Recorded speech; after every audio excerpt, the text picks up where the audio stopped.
नमस्कार, आप देख रहे हैं न्यूज स्टेट और मैं हूं आपके साथ में ऋतु तोमर। बुलेटिन की शुरुआत करेंगे। आगरा में धंस गई जमीन, दरक गए सैकड़ों मकान। जब जमीन से नीचे चली टनल बोरिंग मशीन तो 1700 मकानों की जिंदगी हो गई हलकान। जी हां, आगरा में मोती कटरा इलाके के 50 फीट नीचे मेट्रो टनल की खुदाई से हो रहे कंपन के कारण इन मकानों में दरार आ गई है और 147 मकान फिलहाल जैक के भरोसे टिकाए गए हैं। मेट्रो कह रहा है कि खतरे की कोई बात नहीं, लेकिन यहाँ के लोग कह रहे हैं कि खतरा है। तभी तो रात की नींद और दिन का चैन गायब है। देखिए खास पेशकश, मेट्रो टनल या मकानों का शमशान।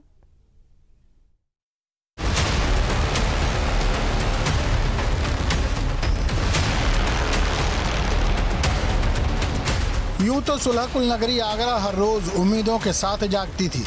मोहब्बत की निशानी ताजमहल के साए में शहर दिन भर दौड़ता फिरता रहता था और रात को सुकून की नींद सो जाता था। लेकिन पिछले कुछ महीनों से इस शहर को रफ्तार देने के लिए मेट्रो का काम क्या शुरू हुआ। भूमिगत मेट्रो में शोर मचाती भारी भरकम मशीनों के कंपन ने कुछ खास इलाकों की रात की नींद और दिन का चैन छीन लिया है। आगरा के मोती कटरा में 1700 मकानों पर खतरा मंडरा रहा है, जहां 3-3 मंजिला मकान बने हुए हैं। किसी की छत फट चुकी है और किसी की दीवार में दरार आ गई है। और मोती कटरा के डाकखाने वाली गली के 146 घर तो कभी भी जमीन को चूम सकते हैं। वो मकान जिनके सहारे कई पुश्तों की जिंदगियां बसर हो गईं, खुद अपनी जिंदगी के लिए जैक का सहारा लिए हुए हैं। आगरा के मोती कटरा क्षेत्र के लगभग 150 परिवार इस समय दहशत में है। दरअसल उनका ये कहना है कि रात को वो चैन से नहीं सो पा रहे हैं और उनके घरों में बड़ी बड़ी दरारें आ गई हैं। हालात ये हैं कि उनके मकानों को इस समय जैक पर रोका गया है। ये तस्वीर आप देख सकते हैं, मोती कटरा क्षेत्र की तस्वीरें हैं। ये देखिए, तमाम ऐसे मकान हैं जिनको जैक पर रोका गया है। ये सामने आप देख सकते हैं, यहाँ भी इस मकान के छज्जा आप देखेंगे तो सभी जो छज्जे हैं उनको जैक पर रोका गया है। अंदर के हालात भी कुछ इसी तरीके के हैं और ऐसा यहाँ के लोगों का कहना है कि लगातार भूमिगत मेट्रो का काम यहाँ किया जा रहा है। मनकामेश्वर जो स्टेशन है वहाँ से एसएन मेडिकल कॉलेज के लिए अंडरग्राउंड जो है वो रास्ता बनाया जा रहा है और उसको लेकर रात दिन यहाँ मेट्रो की मशीन चलती है और उसी मशीन से लगातार घरों में दरार आ रही है। लगभग 150 परिवार ऐसे हैं जो इस समय दहशत में हैं। उनका कहना है कि उनके घरों में काफी नुकसान हुआ है और कब कोई उनके साथ हादसा हो जाए ये कहा नहीं जा सकता। यहाँ आप देख सकते हैं, ये घर देख लीजिए आप, ये ऊपर ये लोग रहते हैं और नीचे इन्होंने अपना थोड़ा सा गौशाला बनाई है छोटी सी। और यहाँ पर आप देखेंगे कि कई ऐसी दरारें थी जिनको रोकने के लिए जब दरकन आई तो उसके बाद इन्होंने यहाँ जैक जो है वो मेट्रो वालों ने लगाया। इन लोगों से बातचीत कर लेते हैं, उनसे पूछ लेते हैं ये किसने लगाए ये जैक? जो मेट्रो वाले लगा गए भैया। अब और जितनी दिक्कत हो गई थी, पहले भी दिक्कत हो रही थी, अब फिर दोबारा लगा दिए। पहले भी लगा गए थे और फिर दोबारा लगा। कितनी इस समय परेशानी हो रही है आपको? क्या क्या परेशानी ये हो रही है, मशीन चलती है, सब नींद नहीं आती है, रातों में बहुत दिक्कत हो रही है। जनावर भी है हमारे तो उसमें बहुत ज्यादा अंडरग्राउंड मशीन चल रही है और क्या, और इतनी आवाज होती है। मकान में नुकसान हुआ है? हो रहा है, दरार आ गई है पूरे मकान में, ऊपर नीचे सारी छत चुसा रही है। हमारी पहली मेट्रो निकली है उसके बाद से। अच्छा। पहले कभी नहीं चुसाई थी, इतनी दिक्कत आ रही है। मेट्रो वाले लगा गए और कुछ कह गए कि आप कैसे रहे? ये कह गए बाहर चले जाओ, 500 रुपए में कोई क्या कर लेगा बताना। किराए पर मकान भी लेगा, कितना ले लेगा वो? और 500 रुपए देंगे? हाँ 500 रुपए देंगे। अब बताना जानवरों को कहाँ ले जाएंगे अपने? कोई व्यवस्था नहीं दे रहे थे। होटल कह रहे थे, हम होटल में जाएंगे नहीं, गंदगी इतनी है होटलों। डाकखाने वाली गली के नीचे 50 मीटर की गहराई में खुदाई चल रही है। मेट्रो के साथ भूमिगत स्टेशन और ट्रैक के लिए जामा मस्जिद से आरबीएस कॉलेज तक जमीन के नीचे बड़ी बड़ी मशीनें टनल बनाने का काम कर रही हैं, मिट्टी को काट रही हैं। Uttar Pradesh metro rail corporation limited TBM यानी टनल बोरिंग मशीन से ड्रिलिंग कर रहा है। ये टनल आगरा कॉलेज से मनकामेश्वर तक करीब 2 किलोमीटर लंबी खोदी जा रही है। मोती कटरा में सुरंग के ऊपर करीब 1700 घर बने हुए हैं जिनमें हजारों परिवार रहते हैं और ठीक सुरंग के ऊपर बने 146 मकान TBM के कंपन से क्षतिग्रस्त हो चुके हैं। देखिए, मैं आपको यहाँ भी दिखा देता हूँ। देखिए, यहाँ थोड़ा आगे चलेंगे, ये देखिए इस मकान पर भी जैक लगाए गए हैं और सामने आप देखेंगे तो ये देखिए पूरी तरीके से आपको दरार दिखाई दे जाएगी। इस तरीके से घरों के अंदर दरार है, कमरों में दरार है, बच्चे पढ़ते हैं तो जो बुजुर्ग हैं वो परेशान होते हैं कि न जाने कब कौन सा हादसा हो जाए। कुछ लोग हैं, इनसे भी और बात कर लेते हैं। चाचा, कितनी परेशानी हो रही है, क्या क्या तकलीफ है इसमें? यहाँ करीब 1.5 महीने से मेट्रो भूमिगत चल रही है और कोई भी जिम्मेदार पर्सन यहाँ नहीं आता है कि आपकी टूट फूट हुई है हम कराएंगे, ये जो भी कुछ कहेंगे बताना चाहिए उन्हें। मगर कल से 9-8 तारीख से मशीन जो चल रही है भूमिगत बहुत ही भयंकर तरीके से आवाज कर रही है और कंपन हो रही है सब मकानों में। ऐसा लगता है कि अब गिरा। वो तो ये कह जाते हैं कि आप चले जाओ कोई होटल में किराएदार पर चले जाओ, कहीं चले जाओ। हालांकि इनमें से अधिकांश मकान अपनी मियाद पूरी कर चुके हैं, लेकिन इन घरों में रहने वाले लोगों का कहना है कि आज तक उन्हें कभी ऐसा डर नहीं लगा जैसा अब लगने लगा है। जब से घरों के नीचे खुदाई शुरू हुई है, रात भर कंपन होता रहता है, जमीन हिलती रहती है, डर लगा रहता है कि कहीं कोई हादसा न हो जाए। डर के कारण नींद ही फना हो चुकी है। कोई उम्मीद बर नहीं आती, कोई सूरत नजर नहीं आती। मौत का एक दिन मुअय्यन है, नींद क्यों रात भर नहीं आती। ये रास्ते में आपको दिखाता चलूंगा, जिस रास्ते पे आप जा रहे हैं वहाँ पर लगातार दरारों की वजह से ये घरों के बाहर जैग लगा रखे हैं, अंदर पूरी तरीके से दरार है। यहाँ इस घर पे भी देख लीजिए, यहाँ पर भी कुछ दरार लगी हुई है। कितनी परेशानी हो रही है इस समय? बहुत दिक्कत हो रही है इस समय, हमें रातों को नींद नहीं आती है। यही लगता है कि मशीन की बहुत तेज आवाज होती है, घबराहट होती है, वाइब्रेशन सी करती है जमीन, सो नहीं पा रहे हैं। अब ये लोग यूँ कह देते हैं आप कहीं रिलेशन में चली जाइए या कहीं होटल में रह लीजिए। हम होटल में तो हम रहना पसंद नहीं कर रहे हैं, अपने रिलेशनों में चले जाते हैं, रात को चले जाते हैं सोने, दिन में खाली रहता हमारा, न कोई सेफ्टी है न कुछ है। अब कोई सामान वगैरह अगर कोई चोरी होगी तो कौन इसका जिम्मेदार होगा? कुछ लोग छोड़ के भी चले गए। हाँ, कुछ लोग छोड़ के भी गए हैं, रात को चले जाते हैं, सुबह आ जाते हैं अपने व्यवस्था देखने के लिए। अब रोजी रोटी भी है, सब कुछ है यहाँ पर, अपने धंधा पानी है, बच्चे लगता है बच्चे हाँ डरते हैं। बच्चे कहते हैं आवाज आती है नीचे से, ऐसे लगते हैं जैसे घूम रही है क्या, जैसे गिर रहे हैं क्या, बेड पे सोते सोते महसूस होती है, बहुत जोर जोर से आवाज होती है। कमबख्त ये खौफ ही है जो लोगों को रात में घर पर रुकने नहीं दे रहा। न जाने कब क्या हो जाए, कुछ भी कहा नहीं जा सकता। कभी किसी रिश्तेदार के यहाँ रात गुजरती है तो कभी किसी के यहाँ। बिल्कुल, देखिए लगातार तस्वीरें में आपको दिखा रहे हैं और कि किस तरीके से पूरा ये मोती कटरा जो क्षेत्र है ये इस समय दहशत में जी रहा है। तमाम परिवारों का साफ साफ कहना है कि मेट्रो ने सहायता देने की बात जरूर की, लेकिन कोई अपना परिवार छोड़ के कैसे जा सकता है।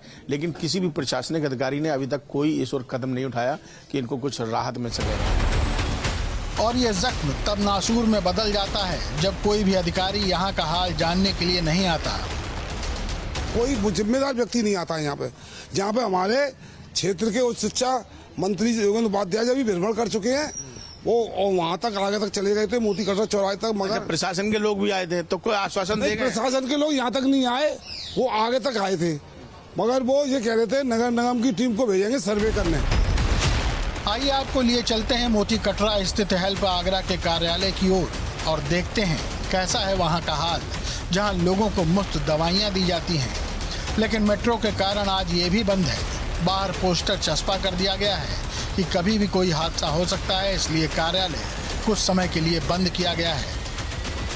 भूमिगत मेट्रो की खुदाई से मोती कटरा क्षेत्र के हालात क्या है, तस्वीर हम आपको लगातार दिखा रहे हैं। और यहाँ पर मैं आपको दिखाता हूँ हेल्प आगरा का वो कार्यालय जहाँ पर फ्री लोगों को दवाइयाँ दी जाती थी, लेकिन आज ये बंद है और लोग परेशान हो रहे हैं। ये तस्वीर आप देख लीजिए, ये पूरे इस रास्ते पर यहाँ आप देखेंगे तो हेल्प आगरा का जो मुख्य गेट था इस पर जैग लगे हुए हैं। ये सभी घरों में आपको जैग मिल जाएंगे, क्योंकि कब कौन से घर जो है वो धराशायी हो जाए इस मेट्रो के कार से कहा नहीं जा सकता। यहाँ पर भी आप देख लीजिए सभी जगह जैग लगाए गए हैं और यहाँ पर एक बोर्ड और लगाया गया है। यहाँ पर छोटी छोटी चिट लगा दी गई कि मेट्रो की कार प्रगति पर होने के कारण मेट्रो के अधिकारियों द्वारा अनहोनी होने की आशंका जताई है। इसी वजह से सावधानी बरतते हुए फार्मेसी 13 नवंबर से लेकर बुधवार तक पूर्णतः बंद रहेगी, यानी 14 नवंबर तक इसको यथावत जो है उसके बाद से इसको भले ही खोला जा सकता है। 4 से 5 दिन तक ये पूरा बंद है। यहाँ पर आगे आप जाएंगे तो देखिए ये भाई साहब का एक मकान है, बता रहे देखिए किस तरीके से दरारें आई है। ये देखिए ये गैप देख लीजिए आप, ये छज्जे के पास पूरा पत्थर जो है वो निकल कर बाहर आ गया है। ऐसी तमाम दरारें, कितनी परेशानी है क्या चाहिए बताइए? बहुत है भैया, बहुत परेशानी है। यहाँ पर रहना मुश्किल हो गया, सब लोग घर खाली करके चले गए, यहाँ से सब चले गए हैं। आज 4-5 दिन हो गए और इनके जो अधिकारी हैं एक बार आए थे, उसके बाद आए नहीं, पूछने तक नहीं आए तुम क्या कर रहे हो क्या नहीं कर रहे हो। हेल्प आगरा भी इसीलिए बंद की गई है? जी सर, इसीलिए बंद कर दिया। मैं यहाँ का एक कोटेदार हूँ, मुझसे भी बोला गया था कि आप अपनी दुकान को बंद रखें, तो मैंने कहा गरीब जनता परेशान होगी काफ़ी। वो कैसे अपने मतलब पालन पोषण करेगी अपने परिवार का, क्योंकि निःशुल्क राशन दिया जा रहा है सरकार के द्वारा। तो फिर उन्होंने कहा भीड़ नहीं होनी चाहिए। सभी दुकानदारों से ये बोला गया है कि आप अपनी दुकान जो है वो बंद कर दीजिए, कभी भी कोई हादसा हो सकता है। जी जी बिल्कुल बिल्कुल सर। कोई अधिकारी नहीं आया? नहीं, सिर्फ एक दफे आए थे, उसके बाद में किसी ने कोई कुछ नहीं करा है। कोई नहीं आया। और दुकान के अंदर एक नया कराता हूं जी तो मैं आप लोगों का बहुत बहुत शुक्रिया, बहुत बहुत धन्यवाद जो आप इसको कवर कर रहे हैं और हमारी आवाज़ को ऊपर तक पहुंचा रहे हैं। आपको मतलब बहुत बहुत धन्यवाद इस काम के। उधर मेट्रो के अधिकारियों का कहना है कि टीबीएम की बोरिंग से कुछ घरों में दरारें जरूर आई हैं, जिसके लिए उचित प्रबंध किए जा रहे हैं। साथ ही जिनका ज्यादा नुकसान हुआ है उनका आकलन किया जा रहा है। इसके अलावा जो घर से लोग बेघर हुए हैं उनके रुकने के लिए होटल में व्यवस्था भी की गई है। देखिए, आगरा में मोती कटरा में जो अंडरग्राउंड सेक्शन का काम चल रहा है आगरा मेट्रो का, मैं एश्योर करना चाहता हूँ कि पूरी तरह सुरक्षित है। और हमने लखनऊ में, कानपुर में इस तरह की टीबीएम मशीन का इस्तेमाल किया। बहुत सेंसिटिव इलाकों से नीचे गुजरे हैं, लखनऊ में चाहे हजरतगंज हो, और इसी तरह से हम कानपुर में बहुत ही पुराने इलाकों से गुजर रहे हैं। तो टीबीएम का जो इस्तेमाल है वो पूरी तरह सुरक्षित है। आपको पता है कि ज़मीन से 17 मीटर नीचे टीबीएम चलती है और उसकी वाइब्रेशंस के ऊपर आने की संभावना बहुत कम होती है। और जहाँ तक सवाल है यहाँ पर दरारें आने की, बहुत पुराने मकान हैं मोती कटरा में, देखा गया है कि 100 साल के आसपास के पुराने हैं और जिनकी नींव कमज़ोर है और जिनका फाउंडेशन वीक है, उन मकानों में जो पहले से ही दरारें पड़ी हुई थी, तो हमने क्या किया है कि उन दरारों को रिपेयर कराया है। लेकिन अधिकारियों के बयान के ठीक उलट पीड़ितों का कहना है कि अभी तक निगम की तरफ से कोई सर्वे के लिए नहीं आया है। तो कह रहे हैं कि हम मुआवजा देने को तैयार हैं, हम रहने को तैयार। आप तो कोई पूछने नहीं आया, कोई हमसे जरा भी। एक बार कह के चले गए, फिर लौट के नहीं आए। 8 तारीख के बाद कटरा में बता देंगे 150 मकान करीब ऐसे हैं। हाँ, करीब 150 मकान करीब है, सभी परेशान है बेचारे।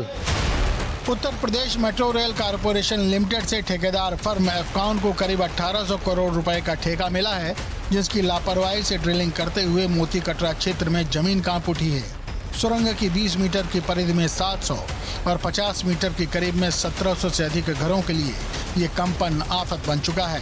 फिर भी सुरंग की खुदाई का काम रुका नहीं। ठेकेदार फर्म एफकॉन ने स्विट्जरलैंड की कंपनी एम्बार्क से प्रभावित क्षेत्र का सर्वे कराया है और स्वतंत्र सर्वे के लिए IIT रुड़की से बात चल रही है। UPMRCL के मुताबिक जो परिवार बेघर हुए हैं उन्हें होटल में रखा जा रहा है और मुआवजा भी दिया जा रहा है। और जो मकान सेंसिटिव हैं, उनके नीचे से टीबीएम जा रही है, उनको वहाँ से मकानों को कहा है कि खाली करें कुछ समय के लिए, उसका उचित मुआवजा दिया, उनको होटलों में ठहराया गया है। इन सब के बाद हमने जो सुरक्षित मेट्रो का निर्माण है वो लगातार हो रहा है। तो किसी को घबराने की बात नहीं है। एक बार टीबीएम नीचे से गुजर जाती है, उसके बाद से वापस उनको फिर रिसेटल कर दिया जाता है, फिर उनको वापस ले आते हैं और उसी तरह से लोग रहने लगते हैं पहले की तरह। तो पूरी तरह से सुरक्षित निर्माण कार्य चल रहा है आगरा मेट्रो। कुछ ऐसी समस्या दिल्ली में फेज 4 के तहत जनकपुरी पश्चिम से RK आश्रम मार्ग कॉरिडोर में डेरावल नगर और पुलबंगश के बीच सुरंग बनाने में आ रही है। इन इलाकों में भी बेहद पुरानी इमारतें मौजूद हैं, जिनके गिरने या इनके नुकसान पहुंचने का खतरा है। ऐसे में DMRC इनकी सुरक्षा को देखते हुए इन इमारतों की स्थिति की मॉनिटरिंग के लिए एक अत्याधुनिक रियल टाइम वेब आधारित मॉनिटरिंग मैकेनिज्म शुरू करने जा रही है। डेरावल नगर और पुलबंगश के बीच के खंड में 3 भूमिगत मेट्रो स्टेशन शामिल होने हैं। डेरावल नगर, घंटाघर और पुलबंगश जो बेहद भीड़भाड़ वाले हैं। DMRC पहले भी इसी तरह के कठिन क्षेत्रों में पुरानी दिल्ली में वायलेट और येलो लाइनों के लिए बड़ी सफलतापूर्वक निर्माण कर चुकी है। उन निर्माण चरणों के दौरान भी 24 घंटे मॉनिटरिंग की जाती थी, लेकिन इस बार मॉनिटरिंग सिस्टम को केवल एक बटन के क्लिक के साथ रियल टाइम मॉनिटरिंग के प्रावधान के साथ डिजिटाइज किया गया है। इसमें automatic total station, vibration sensor, tilt meter, load cell जैसे स्मार्ट गैजेट को स्वतः स्थापित करना संभव हो सकेगा, जो डेटा एक्विजिशन सिस्टम यानी DEAS को 24/7 रियल टाइम डेटा कैप्चर और ट्रांसमिट करने में सक्षम है, जिससे सभी स्टेक होल्डर्स को MMS और ईमेल के जरिए वांछित रिपोर्ट पहुंच जाती है। जैसे ही टनलिंग का काम शुरू होता है, इनके माध्यम से रियल टाइम मॉनिटरिंग की जाएगी और डेटा 24 घंटे मोबाइल या डेस्कटॉप के माध्यम से कस्टमाइज सॉफ्टवेयर पर उपलब्ध रहेगा। यह वेब आधारित मैकेनिज्म आगरा में भी सुरंग निर्माण कार्य को सुनिश्चित करने की दिशा में एक बड़ा कदम हो सकता है। कानपुर में भी टनल बनाते समय हरबंश मोहाल में एक 4 मंजिला मकान धंस गया था और दीवार भरभरा कर गिर गई थी। टनलिंग के दौरान आसपास के मकानों में भी बड़ी दरारें आ गई थी। हादसे की वजह मकान के 52 फीट नीचे मेट्रो टनल के निर्माण को बताया गया। हरबंश महल क्षेत्र में पुराने बने मकान अब गिरने की कगार पर पहुंच चुके हैं। वहीं कानपुर मेट्रो के जनसंपर्क विभाग के मुताबिक वो मकान 1962 का बना हुआ था, जिसे टनल निर्माण से पहले बिल्डिंग कंडीशन सर्वे में 129 घरों के साथ क्रिटिकल श्रेणी में चिन्हित किया गया था। 52 मकानों को नगर निगम पहले भी नोटिस दे चुका था। यहाँ भी रियल टाइम मॉनिटरिंग की गई थी। किसी शायर ने क्या खूब कहा है, मिटाने वाले हमारा ही घर मिटाना था, चमन में एक से एक अच्छा आशियाना था। अब आगरा के मोती कटरा में 1700 मकानों पर खतरा मंडरा रहा है। मोती कटरा के 146 घरों की जिंदगी चंद जैक पर टिकी है और उम्मीद है कि आगरा में भी जल्द ही कोई हल नजर आएगा। देखिए, जनता की आवाज है, यही हमारा काम है, जनता की आवाज को अधिकारियों तक पहुंचाना। और यहाँ पूरे क्षेत्र में, जैसा कि मैं लगातार आपको दिखा रहा हूँ, लगभग 150 मकान ऐसे हैं जो क्षतिग्रस्त हो चुके हैं और कभी भी कोई भी हादसा उनमें हो सकता है। मेट्रो ने एक लाइन में स्पष्ट इस बात को कह दिया है कि हादसा हो सकता है, अनहोनी हो सकती है, इसलिए आप मकान को खाली कर दीजिए और आपके रहने के लिए या फिर प्रतिदिन 500 रुपए के हिसाब से आप हमसे पैसा ले लीजिए। लेकिन ये कहाँ तक जायज है, ये जनता अच्छे से महसूस कर सकती है, उसको समझ सकती है। लेकिन प्रशासन की तरफ से या कहें कि किसी सरकारी मशीनरी की तरफ से कोई कुछ कराया गया हो, ऐसा अभी तक कोई भी राहत जो है वो इन लोगों को नहीं दी गई है। वीडियो जर्नलिस्ट मनोज के साथ आगरा से विनीत दुबे, न्यूज उत्तर प्रदेश।